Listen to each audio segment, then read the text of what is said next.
हर बार इस देश की मातृशक्ति को हमारे सदन ने निराश किया है।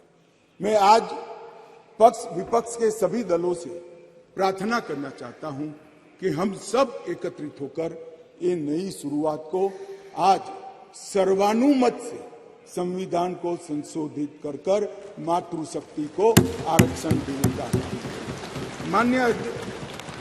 मान्यवर, मैंने पहले ही कहा कि मैं कोई राजनीतिक उठापटक या जवाब देना नहीं चाहता, परंतु कई सारे सवाल उठाए गए।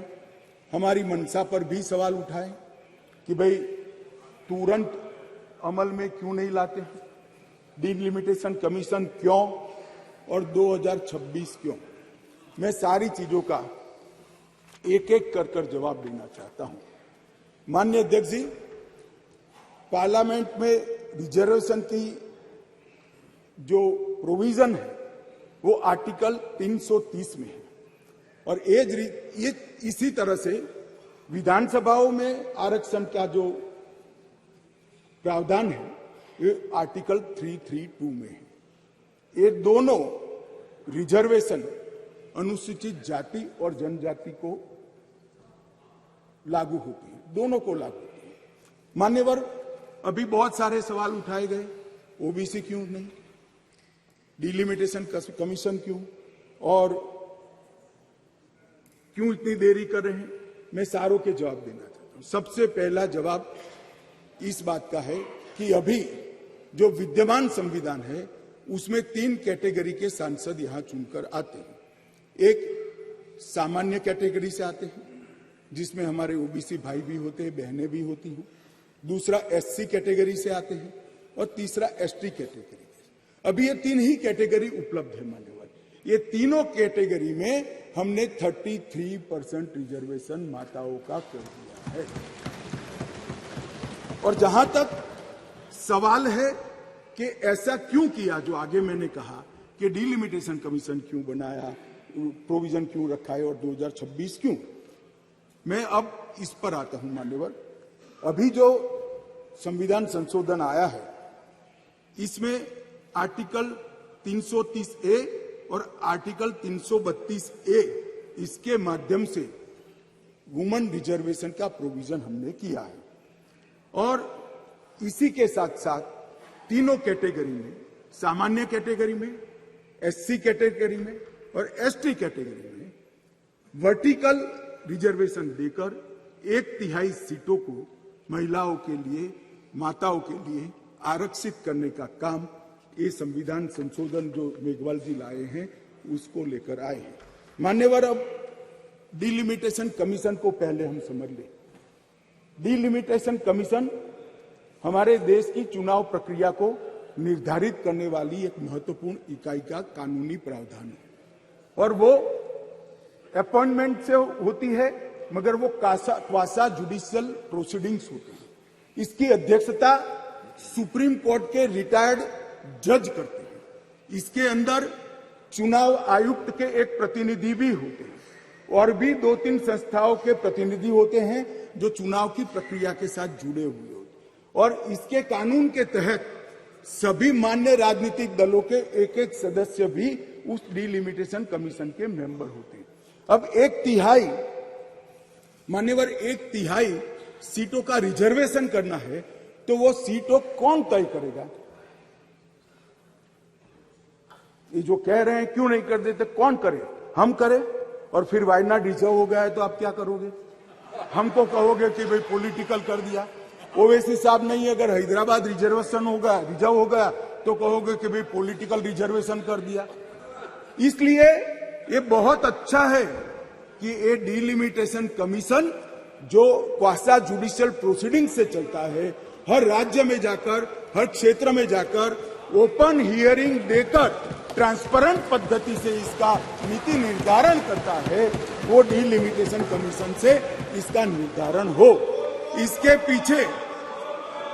इसके पीछे केवल और केवल पारदर्शिता का ही सवाल है मान्यवर। कोई पक्षापक्षी नहीं होनी चाहिए। और मान्यवर, मैं इतना ही कहना चाहता हूं कि कुछ लोगों ने आज सोशल मीडिया में भूमिका बनाना शुरू की है।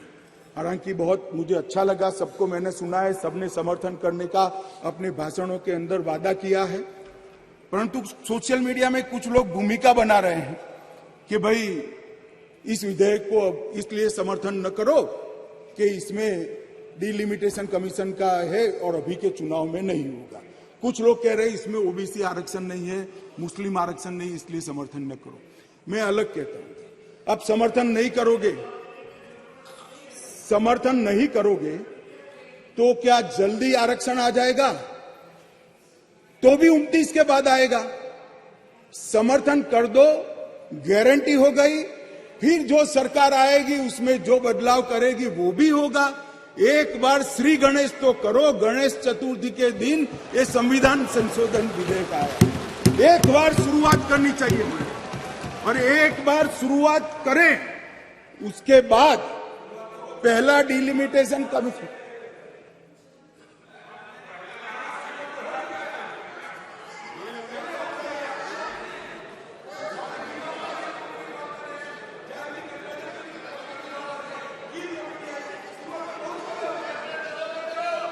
मगर पारित नहीं हुआ मान्यवर।